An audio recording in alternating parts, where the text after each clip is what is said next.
ating lecture ngayon ay nandun pa rin tayo sa series kung saan ibinigay ng ating pastor at sa tulong ng ating mabuting kaibigang pastor na si Pastor Exley. Ito yung lecture doon sa Theology of Talk. Tayo na ngayon ay dadako doon sa pangalawang lecture dito. So, konting review muna tayo bago tayo mag-jump doon sa ating lecture. Yung ating last lecture dito sa Sunday School ay yung word, kung saan nagmula yung word. Sabi doon, yung word ay galing sa Diyos. Ang word ay binigay sa atin ng Diyos para i-communicate niya yung kanyang kalooban sa kanyang mga kinreate o sa kanyang mga creature para i-declare yung kanyang glory. Higit sa lahat ito, doon sa tao, ibinigay niya yung salita. At gayon din, dahil sa kasalanan, nasira yung halaga ng salita o nasira yung dapat na purpose ng mga salita na ibinigay sa atin ng Diyos. At pwede nating sabihin na na-marred ng sin yung ating mga salita dahil kahit naman tayo ay makasalanan, sometimes we say truthful things at gayon din meron tayo minsang pagsasabi ng may pag-ibig sa ating puso. Kaya sinasabi natin, marred dito ng sin dahil hindi rin natin maiwasan na gamitin yung ating mga salita doon sa ating mga desire na magkasala. Ang words ay in-include ng Panginoon sa kanyang redemption. Hindi lamang yung heart, hindi lamang yung mind ang renew ng ating Panginoon, bagkus lahat ng member ng ating katawan. At gayon din, kabilang dyan yung ating dila o yung ating bibig.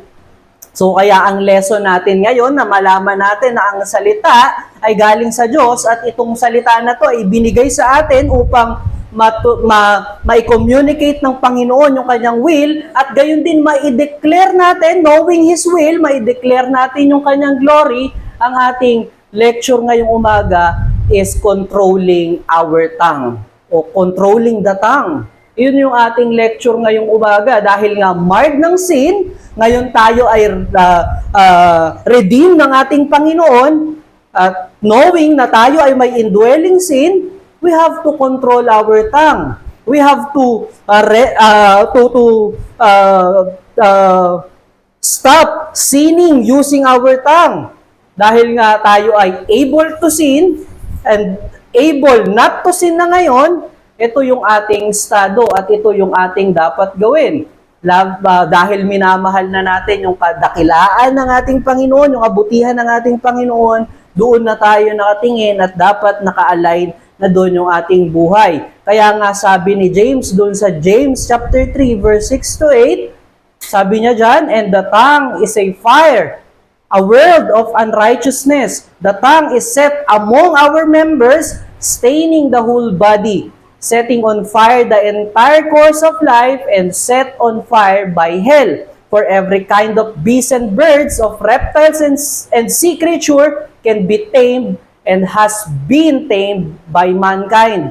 But no human being can tame the tongue. It is a restless evil, full of deadly poison. So sabi ni James dito, mas madali pang i-tame yung mga wild beasts o yung mga hindi rational creature kesa doon sa ating tongue. At yung ating tongue ay isang makamandag at gayon din deadly na creature. Kaya nitong pumaslang at pumatay. Kaya naman dapat natin itong i-tame. Napapansin nyo ba kadalasan meron tayong nagagawa na dahil sa bugso ng aking damdamin, nasabi ko, kahit hindi mo siya, kahit unconscious ka, na bibitawan mo yung isang salita dahil nga yung force ng tongue ay nandoon, meron.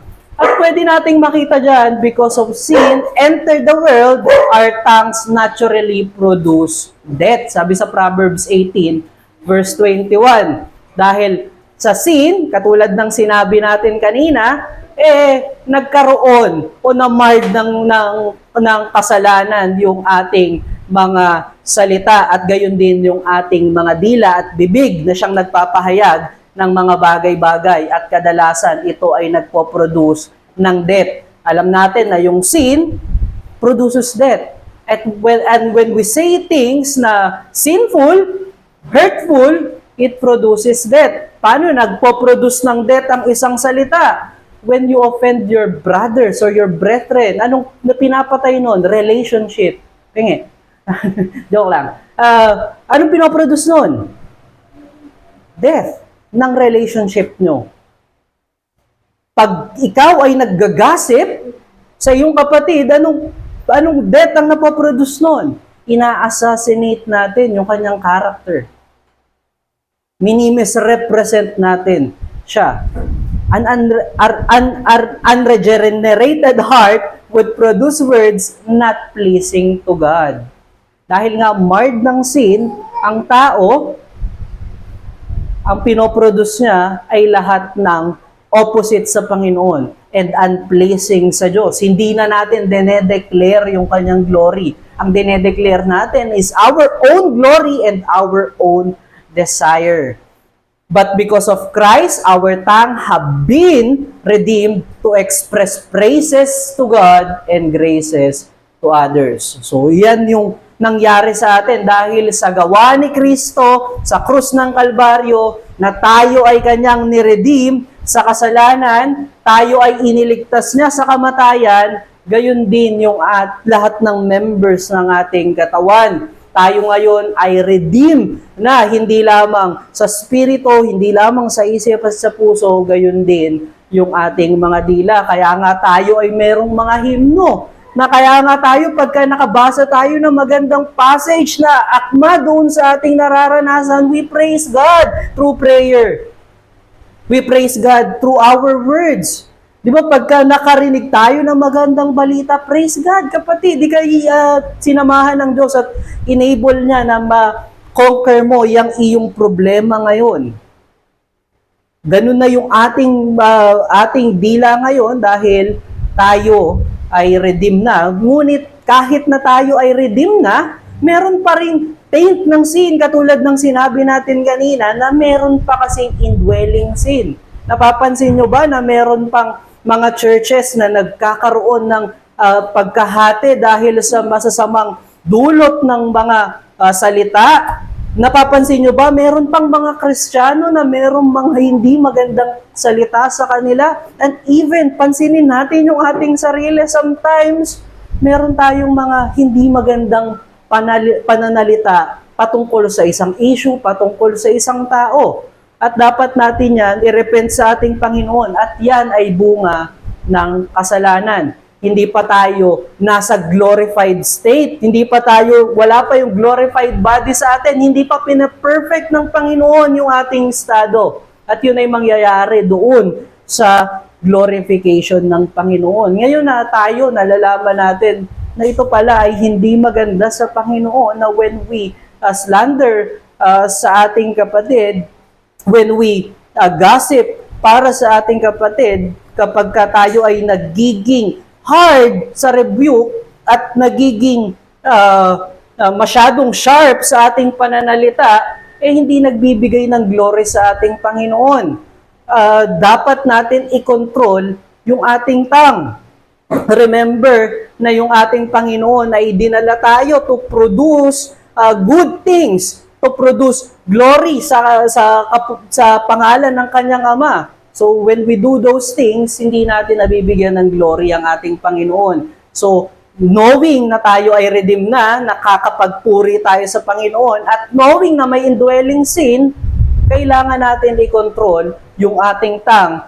Kailangan i-control ng mga redeem o ng mga ligtas o hinirang ng Panginoon yung kanilang mga bibig at kanilang dila. So, paano natin gagawin yan? Merong nilagay dito si Pastor Exley na 3 bagay para makontrol natin yung tongue. At napakaganda nitong kanyang ginawa dahil ginawa niya yung number 1 na paano natin mamomortify yung sin natin doon sa paggamit ng dila sa kasalanan, at gayon din, paano natin makukultivate yung grace ng Panginoon na ibinigay sa atin para maging kagamit-gamit sa kaharian ng Panginoon yung ating mga dila, at gayon din ma-enjoy natin yung salvation, yung pagiging redeem natin sa pamamagitan ni Kristo. Doon naman yung cultivation sa number 2 at doon sa number 3. So paano natin makokontrol yung tongue natin? Sabi dito, kailangan natin, we have to trace the root kung bakit nagkakaroon ng mga sinful words, bakit nagkakaroon ng mga pangit na pananalita, bakit nagkakaroon ng mga paninirang salita.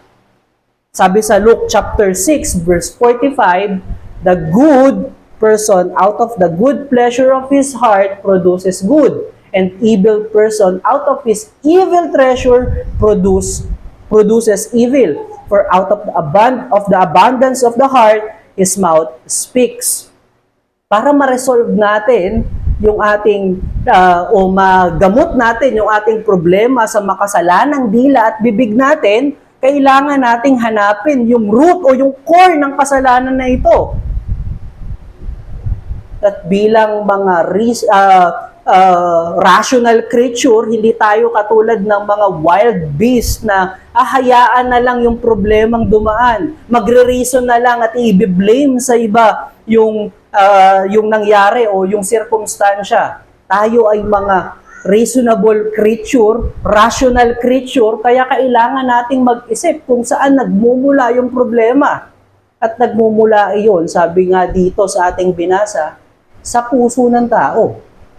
Doon sa puso nagmumula yung problema. Kung ikaw ay may masamang mga pananalita, kung ikaw ay merong matalas na pananalita na nagkokos ng death sa relationship, sa character ng iba, doon sa glory ng Panginoon, nagmumula yan doon sa puso mo. Meron pang mga indwelling sin na siyang nagkokos ng bagay na iyan upang nagkokos ng kasalanan para ikaw ay mag-produce ng death. A Christian has a redeemed heart but would struggle with sin in his heart. Meron pang pride. Ito yung mga indwelling sin. Meron pang pride, may envy, may greed, may discontentment.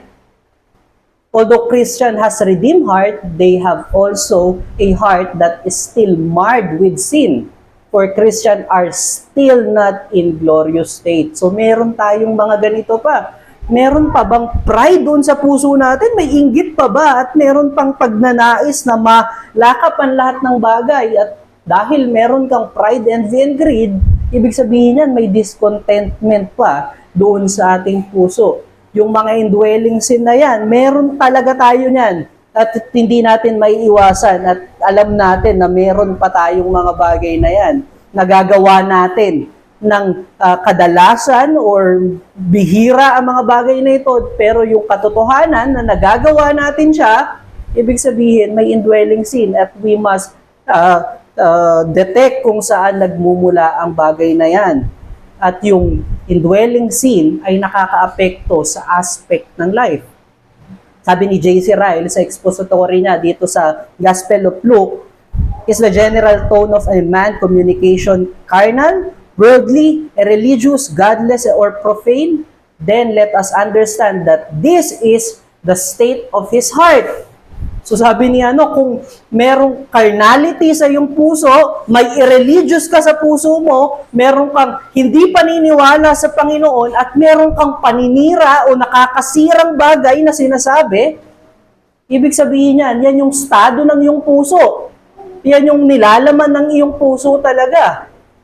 When a man's tongue is generally wrong, it is absurd, no less than unscriptural to say that his heart is right. So kung meron kang mga ganitong pananalita at patuloy na ganitong gawain, ibig sabihin yung puso mo ay hindi tama. Merong hindi tama sa puso mo. Hindi mo pwedeng sabihin tama yung puso ko. O laging tama yung aking puso. Sabi dito ni J.C. Ryle sa kanyang komentary sa passage na ng Luke chapter 6 verse 45, na kung yung puso natin ay tama sa Diyos, makaka-apekto ito doon sa ating mga words. Maapektuhan ito yung ating mga salita. Kung tama yung puso natin, kung patuloy tayong nakatingin sa dakilang grasya ng Panginoon, kapag patuloy tayong nagpapasalamat at tinitignan natin yung sarili natin na unworthy, yun yung laging lalabas sa ating puso o sa ating mga salitain.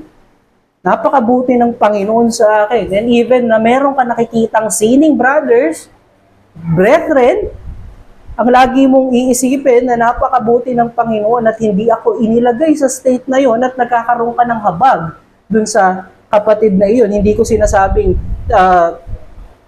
condescending yung bagay na yon. Ang sinasabi ko ay nagkakaroon ka ng habag doon sa iyong kapatid at ine-exhort mo siya sa paniniwala at gayon din pagsisisi sa kasalanan. Ngayon, kung ang tao ay already redeemed na, at meron siyang problema sa kanyang pananalita, ito yung suggestion ni Paul David Tripp.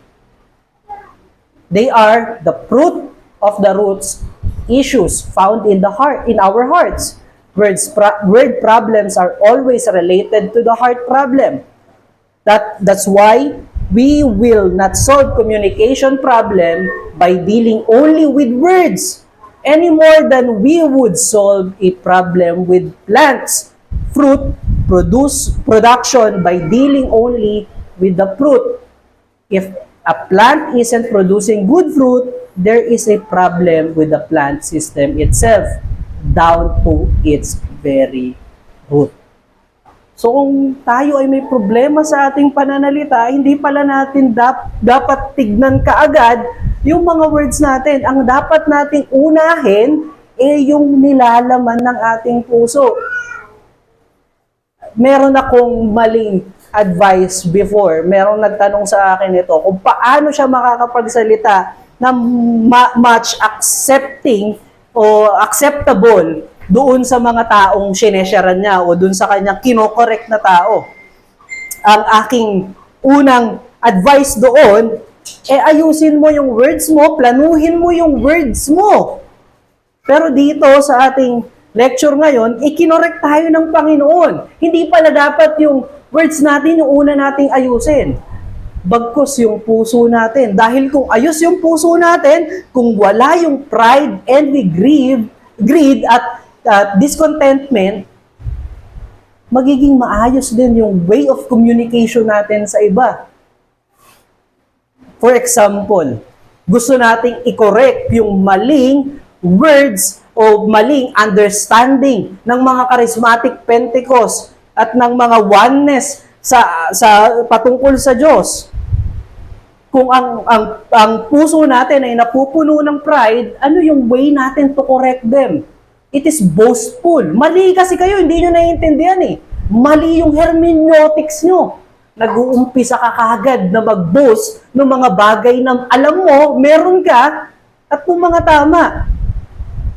Pero kung wala yung pride, wala yung envy, wala yung greed at discontentment, ano yung way mo to correct them? Ife-fellowship mo sila. Magiging matanong ka sa kanila at magiging healthy discussion ang gusto mong pag-usapan. Pero kung hindi maayos yung puso mo, ang gusto mo lagi debate para malaman nila na ikaw yung tama at ikaw yung pinakamagaling sa lahat. Dahil yun sa pride. Kung iyon ay nilalaman ng iyong puso. Ang sinasabi dito, yung words that is sinful is coming from the heart. Kung ang puso natin ay sinful, yan ay magre-reflect doon sa ating mga words at lalabas sa ating words. And we cannot hide it. Hindi natin maitatago ang bagay na yan. Dahil ang most na gamit sa parte ng katawan ng tao ay ang kanyang bibig. I mean, hindi naman lagi.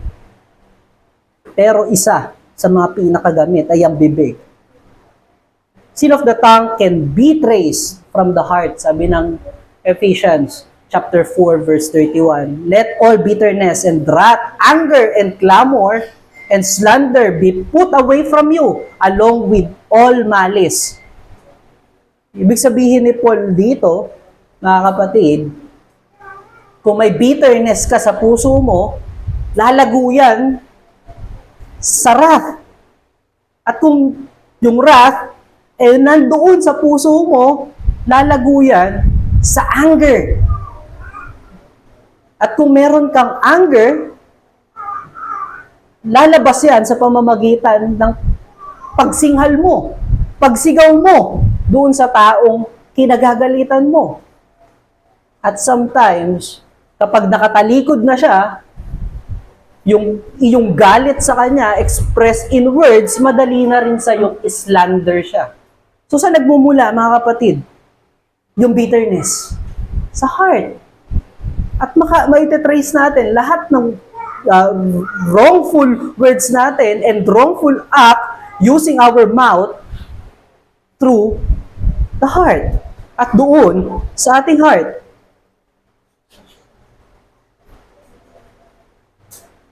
Ibig sabihin, mga kapatid, kung may kasalanan doon sa ating puso, magbe-burst out yan into words. Magbe-burst out yan sa act ng ating mouth. Kaya sabi natin kanina, hindi natin may tatago ang bagay na yan. At kung titignan natin doon sa Ephesians chapter 4, verse 31, sa susunod na verse niyan, sabi ni Paul doon, be kind and tender-hearted. Bakit yun yung resolve ni Paul doon sa mga ganitong problema ng puso? Dahil lahat yun nagmumula sa puso. Kung ang puso mo ay kind through the gospel at ikaw ay tender-hearted, be tender-hearted. Kung ikaw ay tender-hearted, magiging maayos din ang iyong pananalita. Wala akong nakitang tender-hearted na masyadong matapang. Nakita nyo ba si Pastor Iyer na naging the most tender-hearted na si Deacon Jeff na kung paano sila makipag-usap, 'di ba? Yung mga tender heart yung may mga tender heart, 'di ba, napaka gentle ng kanilang words. Kung ganun yung ating heart, imposible na magkaroon tayo ng bitterness. But sa ating state, hindi maaalis na meron pa ring indwelling sin. But ito yung mga bagay na pwede nating makontrol at pwede nating ma-mortify paunti-unti sa glory ng ating Panginoon. Sin, unrepented, manifests itself through words, lack of self-control. Yung sin daw na unrepented, na ma-manifest natin doon sa word o sa lack of self-control. Pag wala kang self-control, di ba? The fruit of the Spirit ay kabilang doon, ay self-control. Makikita mo yung isang tao na wala pang na hindi kinukultivate yung self-control, pagka yung words, napaka-hasty niya magbitaw ng words. Napakadali na magbitaw ng words. Sabi dito sa Proverbs chapter 12 verse 18 at gayon din sa Proverbs 29 verse 20. Sabi diyan, do you see a man who is hasty in his words? There is more hope for a fool than for him. Nakikita mo ba yung isang taong hasty, magbigay ng kanyang salita? Di ba yung katulad na example natin kanina? Nagulat ako kaya nasabi ko yun. Nabigla ako sa sitwasyon. Pero in fact, meron kasing sin doon sa kanyang puso. At iyon yung nagtatanggal sa kanya na maging resentful sa kanyang mga salita. Mas may hope pa daw doon sa isang palalong tao o may mas pag-asa pa daw sa isang hindi matalinong tao kesa doon sa taong mabilis magbitaw ng kanyang mga salita. Bakit? Dahil lahat ng sinasabi ng isang taong mabilis magbitaw ng kanyang salita, out of his own desire lang yun at doon sa kanyang sinful heart. The man who has haste in his word is the man who do not think of His word, a man who do not consider the truth of God. It means do not reflect on what his heart is desiring. On what his heart's desire. So, mga kapatid, yung isang taong mabilis magbitaw ng kanyang salita ay hindi iniisip yung katotohanan ng Diyos at hindi nire-reflect yung kanyang puso doon sa katotohanan ng Panginoon sa kanyang sitwasyon. So, ano yung masasabi niya?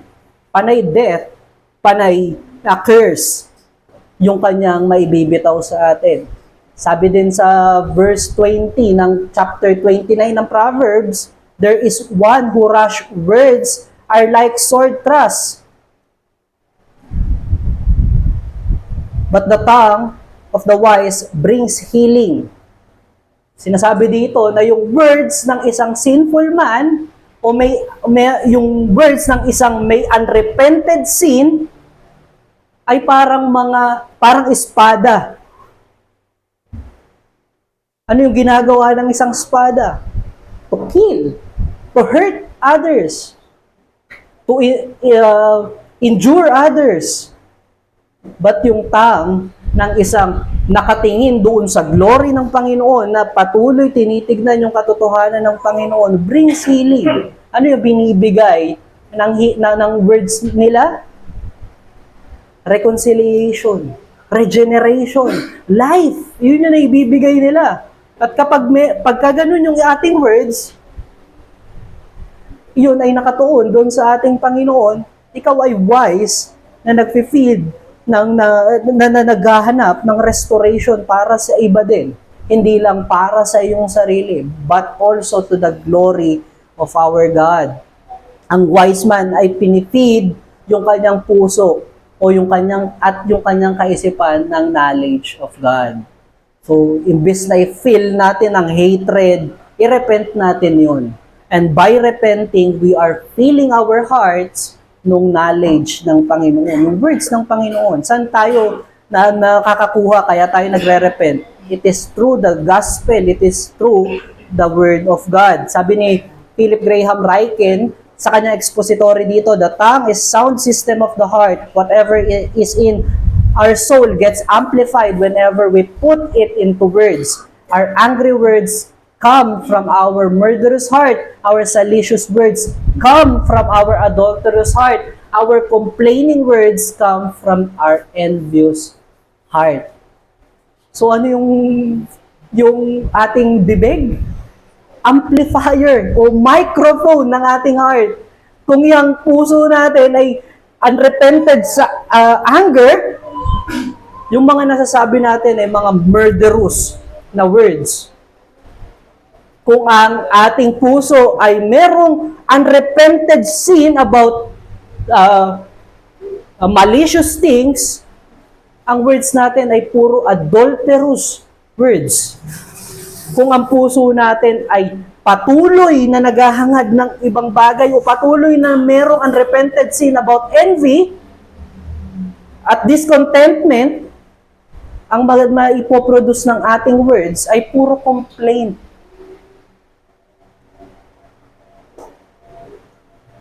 So, ang magandang tanong dito, katulad ng tanong ni Pastor Exley sa kanyang lecture dito, is there any sin that we need to repent of? Hindi natin kailangan sagutin. Baka may biglang magsabi dito o magsabi ng kanyang sin. Pwede natin sa bahay natin isipin yan after ng preaching ni Pastor mamaya. Saliksikin natin yung ating puso. At isa pang magandang tanong, ano yung ating pinifeed sa ating soul? What are we feeding our soul? Pinifeed ba natin yan ng much anger, much envy, malicious thoughts? Pinifeed ba natin yan ng discontentment? Dapat meron ako nito. I-fill natin yung ating mind and our heart ng things that is glorifying God at yung mga katotohanan na makikita natin kay Kristo. Ito yung part na mortifying ng ating sin. Yung pagtetrace ng ating sin kung saan nagmumula. at para mapatay natin yung mga bagay na yun. Umpisahan natin the way we talk doon sa other people. Umpisahan natin yung mga naisip nating mali nating advices. Isipin natin yung mga kung saan tayo nagko-complain and then trace natin kung ano yung mga unrepented sin pa natin kaya nagbubunga ng gano'n. Number 2, ito naman yung cultivating ng ating life as a Christian. Rest in God's sovereignty. Isa sa reason kaya tayo ay merong sinful mouth at nag-utters ng mga bad words ay pag-fail natin na sumandal doon sa pagiging soberano ng ating Panginoon. At itong pag-complain ay sometimes ay pagbo-boast against doon sa sovereignty ng Lord. Iniisip natin na tayo ay mas knowledgeable sa Lord kung ganito sana yung ginawa ng Lord, kung ako yung inuna ng Lord.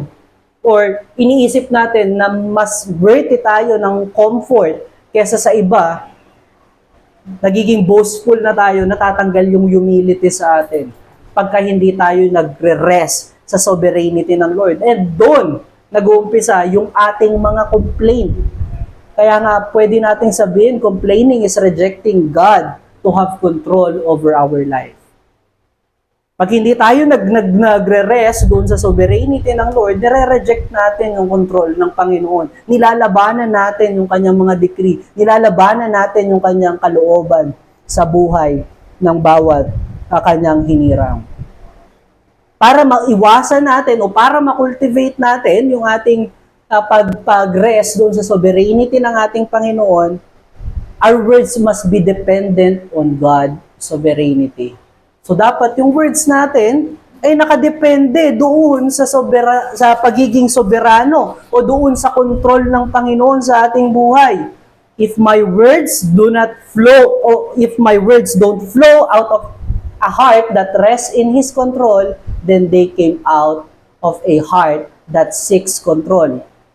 So I can get what I want. So kung hindi tayo nagkakaroon ng sandal doon sa sovereignty ng Lord sa ating buhay, ang nasa isip pala natin, gusto kong gawin kung ano yung tingin kong makakabuti sa akin. Tinatanggal natin yung control ng Diyos sa ating buhay at pinapakita natin sa Kanya, niyayabangan natin siya na much better ang life na ito. Much better ang way ko at yung knowledge ko to have comfort. So, para tayo ay magkaroon ng higit na para makultivate natin yung good words, rest in God's sovereignty. Yung katulad na example natin kanina, we complain things kasi hindi tayo contented doon sa life na ibinigay ng ating Panginoon. And also complaints about the daily things. Tignan natin kung ano yung mga kino-complain natin sa daily things. Heavy traffic. Long waiting time. Kadalasan, ito yung mga kino-complain natin. Heavy traffic. Traffic na naman. Matagal na paghihintay. Isa sa mga pinaka-naalala kong example dito dahil nung binabasa ko itong lecture ni Pastor Exley sa aking cellphone, sakto itong complaint. Nasa grocery ako. At may matanda doon na ang tagal niyang mag-asikaso nung kanyang sa counter at nung magbabayad na siya, ang tagal din ng process at hirap na hirap siyang magbayad kasi yung barya niya talagang binibilang niya. Yung heart ko ay nag-grumble. Isa sa gusto ko na matapos ng task na ibinigay sa akin. Ano ni-reveal ng Panginoon doon? Sinisik natin lagi yung comfort natin. Para sa atin, priority dapat ng Diyos yung comfort ko eh. Priority dapat ito eh. Dapat ako yung laging nauna. Hindi dapat ako buntot. Ano pinapakita ng Panginoon doon? Yung pagiging self-centered ko. Ako ay worthy. Ako yung center dapat ng universe. Kaya gusto kong mauna na ako. At pagka piniplace tayo ng Lord, mga kapatid, sa situation na ganito, ang nangyayari sa atin, katulad nung nangyari sa akin, ay grumble. And we also grumble. Pag uncomfortable na sa atin, pagka thinking natin na hindi tayo napaprioritize, o hindi akma doon sa ini-imagine nating mabuting bagay. Dahil tayo ay merong selfish desire. Yung selfish desire na yan ay nagtutulak sa atin, ay reject yung rule ng Lord sa ating buhay, na pwede niya tayong turuan sa circumstansya ng ating mga buhay. Instead of grumbling and complaining, surrender in the sovereignty of God. Ano yung magandang bagay na nangyari doon? Naipakita ng Panginoon yung pagiging self-centered ko. Nailabas pa rin niya yung kanyang good. And sa mga susunod na pagkakataon, may pagkakataon akong i-mortify at i-cultivate yung bagay na yun. Enjoy ko yung journey ko with God. Another thing, sovereignty is His attributes. Providence is the act. Yung sovereignty, attributes ng Panginoon, katulad dun sa lecture natin, at yung sa LBCF, at yung providence naman ng Panginoon ay yung pag-act niya nung kanyang attribute. Ano yung dapat nating mga maalala sa bagay na ito pagka nagre-rest tayo sa sovereignty ng Lord? God rules over all creation. Isipin natin, ang Diyos ang may-ari ng lahat, hindi ikaw ang prioridad. Sabi sa Psalms chapter 24, verse 1, gayon din, Christ accomplished headship over all things for the benefit of the church. Ephesians chapter 1, verse 22 to 23. Anong sabi dyan? And He put all things under His feet and gave Him as head over all things to the church, which is the body, which is His body, the fullness of Him who fills all in all. So makikita natin, mga kapatid, soberano ang Diyos. Siya ang head ng kanyang church. Kaya kung meron tayong mga sinful desire sa church, huwag natin i-insist ang bagay na yan. I-reflect muna natin kung tayo ba ay lumalaban sa pagiging soberano ng Panginoon. Pag sinabi ng Lord na sin, sin. We may felt na tayo ay nasaktan, pero temporary lang yan, kapatid. Merong kinukultivate ang Panginoon sa iyo at gayon din sa church. Christ is the head of the body. Yung church, Ephesians chapter 5, verse 23.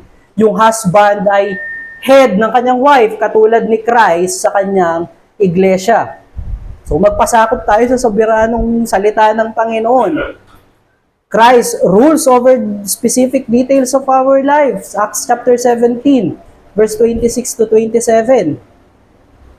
Yan yung reason ni Paul doon sa Athens, doon sa matitalinong mga taga-Athens. Pinakita niya na ang lahat ng creation ay gawa ng Panginoon. Kaya naman ito ay nagre-reflect sa kanyang pagiging Diyos. Nagre-reflect na merong Diyos, may matalinong nag-create ng bawat nilalang sa mundo. Christ rules over every aspect of our salvation. Ito yung preaching ni Pastor Ayer sa susunod niyang preaching sa Romans chapter 29 verse 30. Chapter 8 verse 29 to 30. Ano to? Yung order of salvation. Na even tayo ay dumaan sa mga masasamang sirkumstansya ng buhay, tayo ay pumalya, sigurado yung ating kinabukasan o sigurado yung ating buhay at kaligtasan dahil ito ay pinagkamatayan ni Kristo at patuloy siyang nag-work para sa completion nito. Ano yung pinupunto? At times our words show who or what rules our heart. Sino yung nagrurulo sa ating puso? Even dito sa church, sino yung nagrurulo sa atin? Tayo ba? O si Kristo? Sino nagro-rule sa ating buhay pag tayo ay nandoon sa ating trabaho? Tayo ba? Na ayaw natin na bubulihin tayo ng ating boss kaya tayo sumusuwag sa ating boss? Sino yung ating nagro-rule sa ating buhay. Pag nandun tayo sa pamilya natin, tayo ba kaya ayaw nating inuutusan tayo? At tayo lang yung dapat na mag-utos ng mag-utos? Ito yung nangyayari pagka, ito yung kagandahan pagka nagre-rest tayo sa sovereignty ng Lord. In every circumstances of our life, in every event of our life, soberano ang Diyos at nawa ay maisip natin yun para iwasan nating magkasala. Lord, will mo ba ito na gawin ko? At magandang evaluation dito. How do you typically respond on your plans when your plans are thwarted or na-prevent o hindi na-accomplish o naharang dahil doon sa kagustuhan ng Panginoon? Do we respond in sinning? Do we respond in rebellion?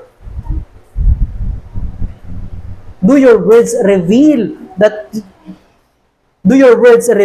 you are resting in God's control or wrestling with it? Do you tend to blame your negative communication on situation? Bine-blame ba natin yung ating yung sitwasyon, hindi yung ating sarili? Katulad sa traffic, sa schedule, finances, weather, job, or family. Kung sinisisi natin sa sitwasyon yan, sinisisi natin ang Diyos dahil God permit those things sa ating buhay. Do you tend to blame others?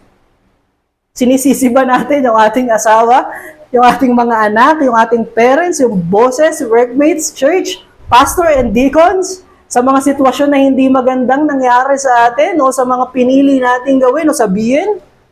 Yung ba yung ating mga salita? Pagbe-blame sa others? Rest dun sa sovereignty ng Panginoon. Do we tend to blame God? Kung meron lang sana akong mas godly na spouse, sana hindi ganito yung ating prayer. Kung meron lang akong obedient children, kung meron lang akong mas reasonable na boss, kung meron lang akong better church, hindi tayo nagre-rest doon sa sovereignty ng Lord. That's why we complain on things. Instead of complaining, submit sa Lord. Yan yung binigay sa yung yan yung binigay sa yung sitwasyon. Yan yung binigay sa yung spouse. Yan yung binigay sa yung children. Yan yung binigay sa yung kaperahan. I-cultivate mo yan o pagyamanin mo o kung ano yung pwede mong maigawa dyan. Sabi ni Paul David Tripp ulit doon sa kanyang sinulat, War of Words, the people and situation around us do not make us say what we say. They are only the occasion for our hearts to reveal themselves in words. So yung mga sitwasyon pala, at yung mga taong nakapaligid sa atin, hindi sila yung nagtulak sa atin para sabihin yung mga bagay na yun. Ang katotohanan pala na yun, yung sitwasyon at yung mga taong nakapaligid sa atin at yung nangyayari sa atin, ay nagre-reveal lang doon sa ating puso kung ano yung talagang laman ng ating puso. So, maging masayahin tayo. Naalala nyo yung ating lecture dun sa meditation? Instead na gawin mo yung mga bagay na yung parang dumaan lang sa'yo ng wala, meditate. Kung pinemeditate natin yung kabutihan ng Panginoon, even sa maliliit na bagay, makikita natin yung grasya at kabutihan ng Diyos. At kung yun yung ating makikita, kahit tayo ay ma-traffic sa grocery store na may lola na matagal magbayad at maglagay ng kanyang groceries, magagawa natin na mag-rest dun sa sovereignty ng Lord at hanapin yung kalooban ng Lord kung ano yung itinuturo niya sa atin in that particular situation. Another way to cultivate yung ating grace ng Panginoon o yung salvation and life na ibinigay ng ating Panginoon, gayon din sa ating bibig para mag-glorify siya, acknowledge God's grace in the gospel. I-acknowledge natin yung grasya ng Diyos doon sa gospel. Christ redeemed us.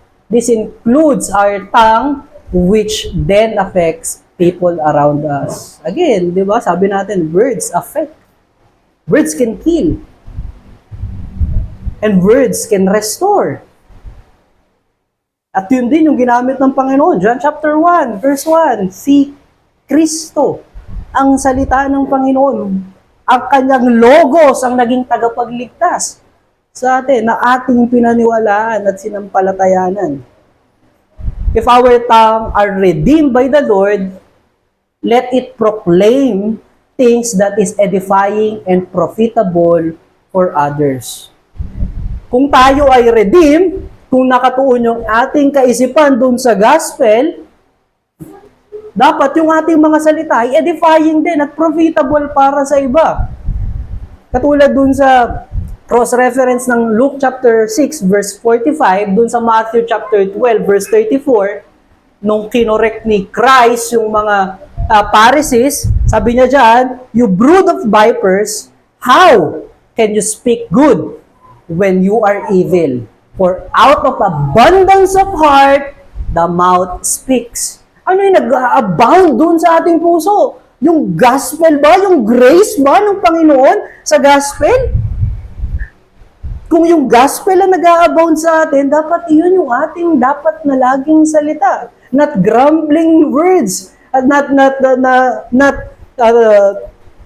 gossiping, not things that can manipulate for our own good. Ayun din sa Ezekiel chapter 36, ano kinumand ng Lord doon sa kanyang servant? Speak doon sa dry bones. At yung dry bones ay nagkaroon ng buhay when He speak doon sa dry bones. Ang ibig sabihin nun, proclaiming the gospel. Kung ang ating puso ay puno ng grasya mula doon sa gospel, kapag tayo ay nagsasalita, it brings life. The grace of God in the gospel enable us to what? Dapat ito na yung ating mga salita ngayon. Confess our sin. And enable tayo ng Panginoon to confess our sin to Him. Meron na tayong access sa throne of grace ng Panginoon.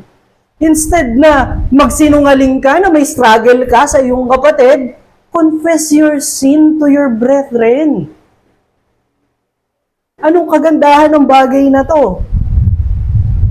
Meron tayong companion sa mga kabigatan natin. And another thing, ine-exhort din ito yung ating mga kapatid sa kanilang paglaban sa kasalanan.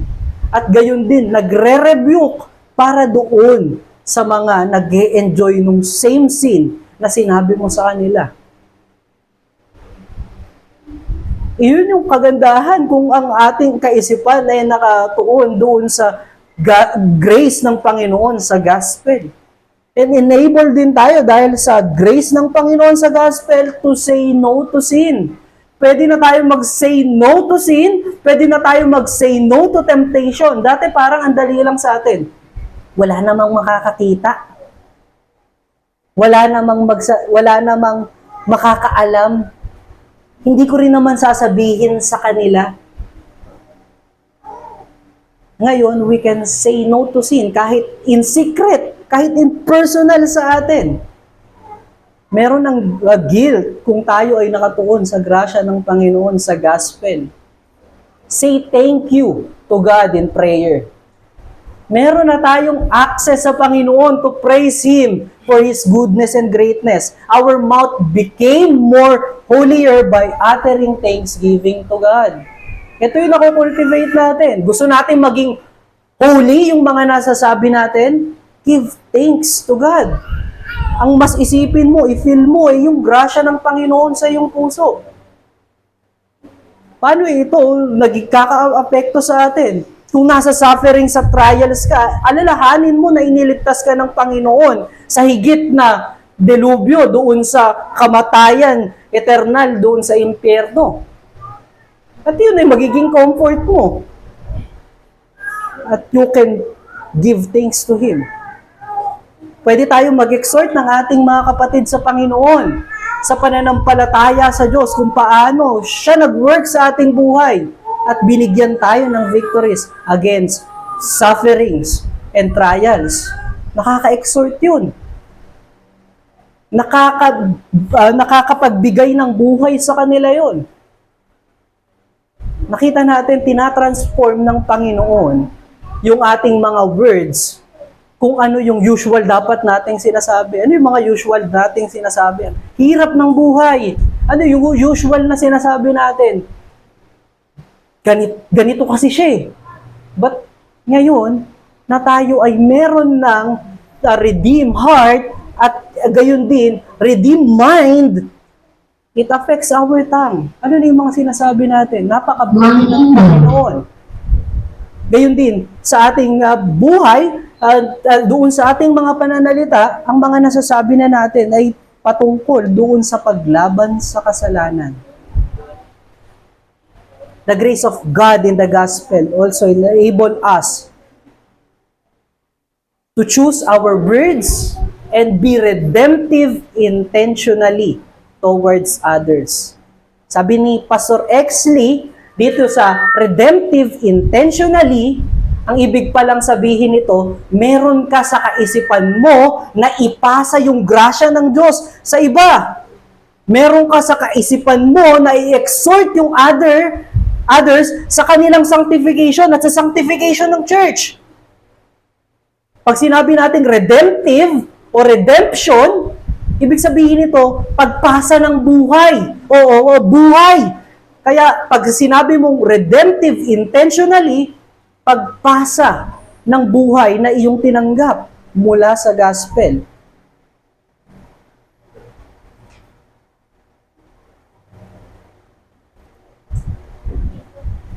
Para tayo ay maging redemptive intentionally, kailangan nating maging aware sa mga bagay na mga sumusunod. A to C o A to C.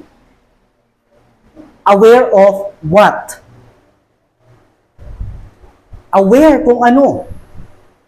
Kailangan tayo maging conscious sa ating words para yung ating words ay redemptive siya para doon sa mga makakatanggap, kailangan maging conscious tayo sa ating words and gayon din sa ating bibig kung ano yung kanyang sasabihin.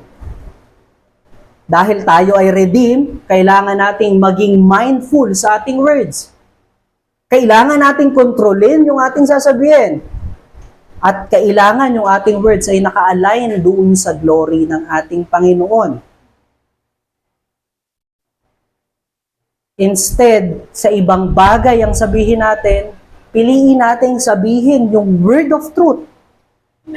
Basahin natin yung Ephesians chapter 4, verse 15, at papaliwanag yan doon sa verse 21. Ephesians chapter 4, verse 15 and verse 21. Sabi dito ni Paul,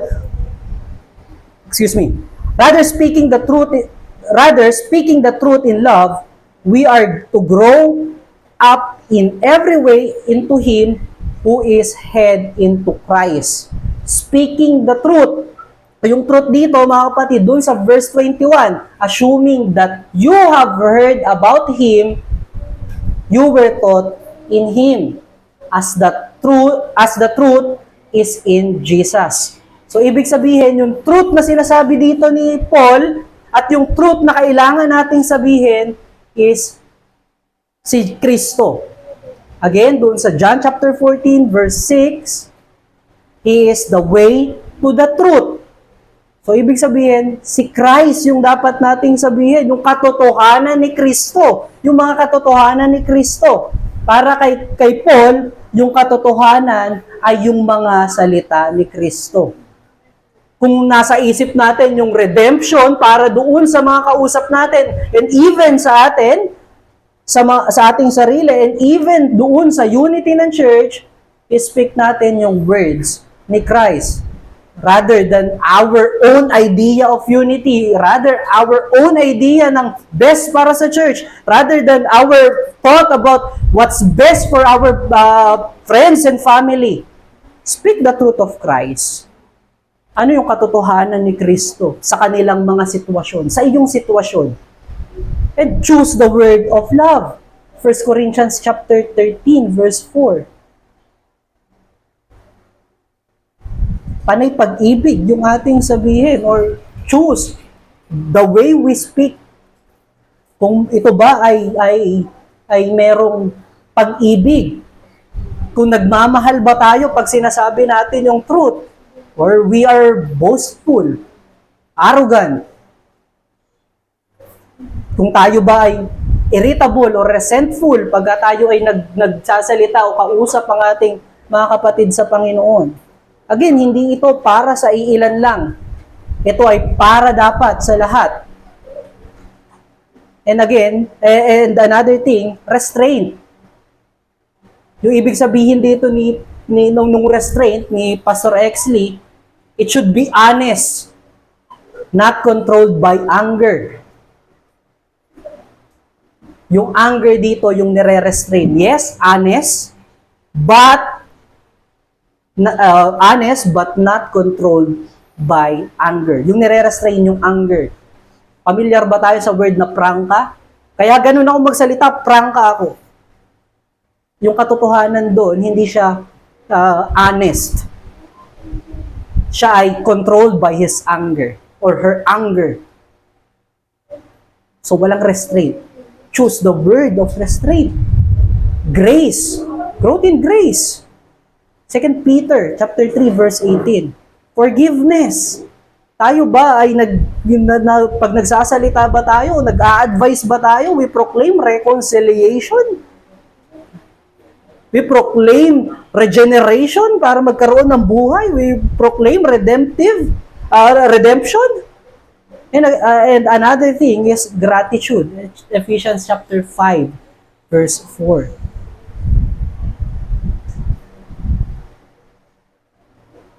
Pero hindi lang yan, mga kapatid, yung words that we have to choose o kung paano o kung ano yung ating sasabihin. This involves rebuking a sinning brothers and sister, which is part of the duty of covenant member. Matthew chapter 18 verse 15. Ito ay isang magandang bagay na naituro ng Panginoon sa aming oversight ni Pastor Iyer nung nakaraan. Napakaganda niya. Instead na sabihin mo yung iyong problema doon sa iyong kapatid, sa iba mo pang kapatid, rebuke him directly. Hindi ibig sabihin dito na after you rebuke him, sasabihin mo rin sa iba, nirebuke po siya kasi ganito yung ginagawa. Ang sabi dito, in secret. Kayong dalawa lang. Pag hindi siya nakinig, tsaka mo lang tatawagin yung iyong pastor. Kung may mga grievous sin na nangyayari.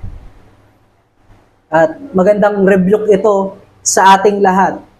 At nawa ay may reflect natin yung ating sarili dito. But hindi lang rebuke yung dapat nating gawin. Dapat meron din commendation. Meron din encouragement, words of encouragement. Hebrews chapter 10 verse 24 to 25. Kailangan din nating sabihan yung mga kapatid natin ng mga encouragement and commendation. Even those who are in discipline. Thank you dahil nagpapatuloy ka sa iyong disiplina. Pagpapakita iyan ng iyong pagpapasakop sa otoridad ni Kristo sa iyong buhay. So, that is encouragement and commendation. Hindi lamang rebuke. Kung puro rebuke, baka mapuno na ng yung kanyang kaisipan na siya ay makasalanan at wala ng pag-asa. We have to give him also hope.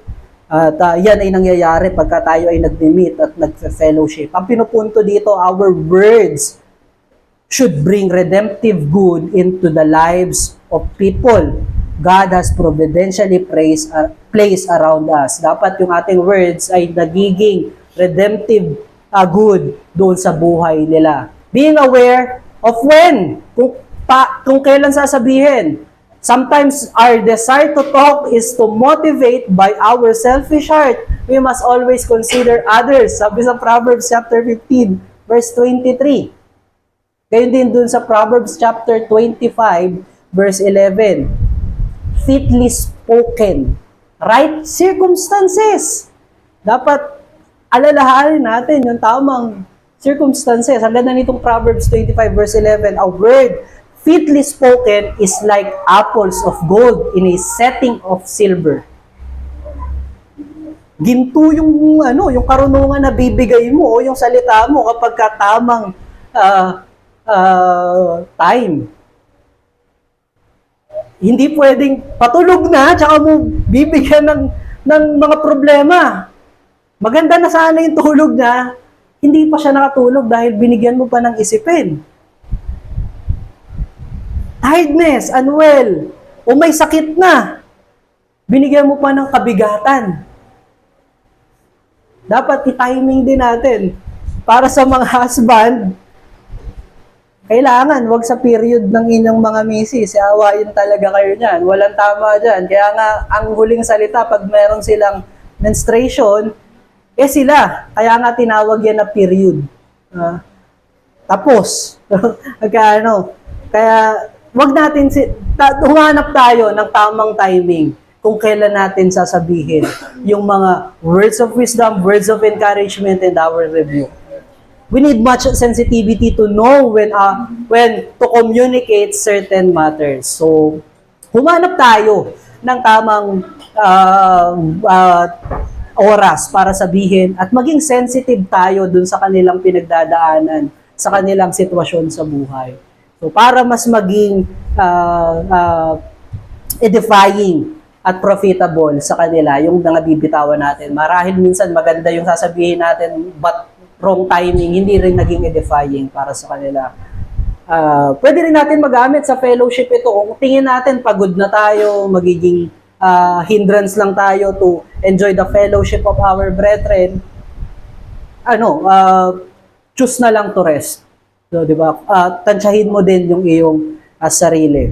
Being aware of how, paano natin sasabihin? When rebuking, our primary example is Christ, Matthew chapter 11, verse 28 to 30, and Matthew chapter 12, verse 20. Sabi dyan ni Christ, di ba? Siya ay lowly,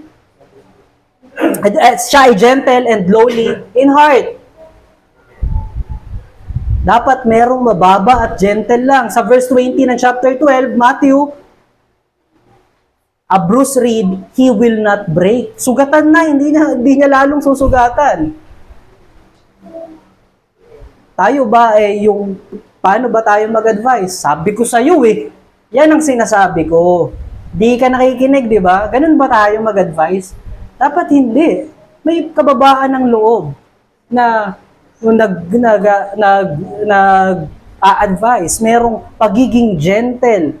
Pag-aralan natin kung paano maging gentle. At isa sa mga bagay kung paano natin mapag-aaralan sa oversight. Tignan natin kung paano tayo in-oversight. At tignan natin kung paano tayo din mag-oversight sa iba. So, doon, matuturuan tayo. Yun ay practical way para maging gentle and lowly. There is a place din sa sharp rebuke.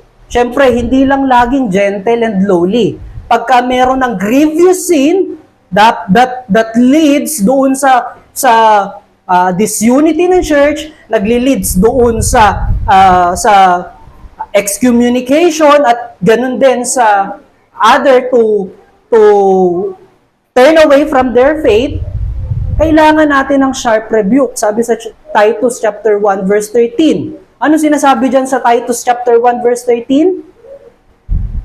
This testimony is true, therefore rebuke them sharply that they may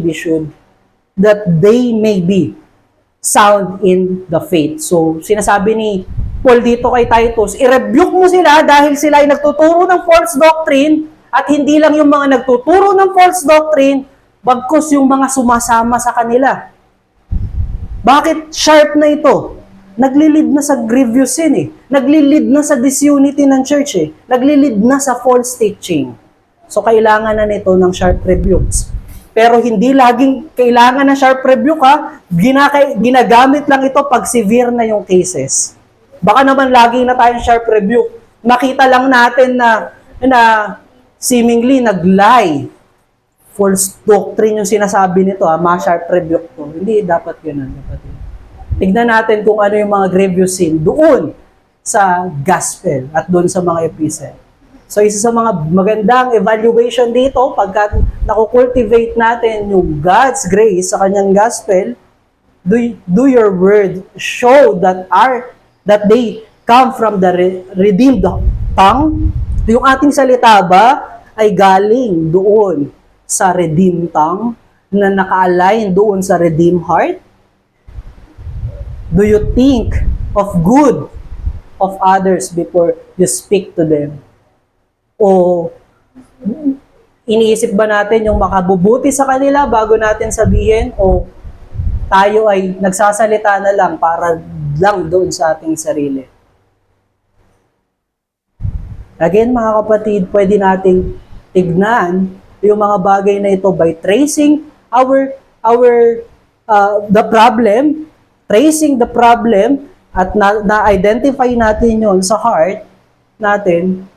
Pwede nating i-mortify yung mga sin na yun para ma-mortify din natin yung sin ng ating tongue at we can cultivate yung life na ibinigay at salvation sa atin by renewing our mind sa gospel at gayon din resting sa sovereignty ng Panginoon. At ang lahat ng ating salita ay magiging mabunga.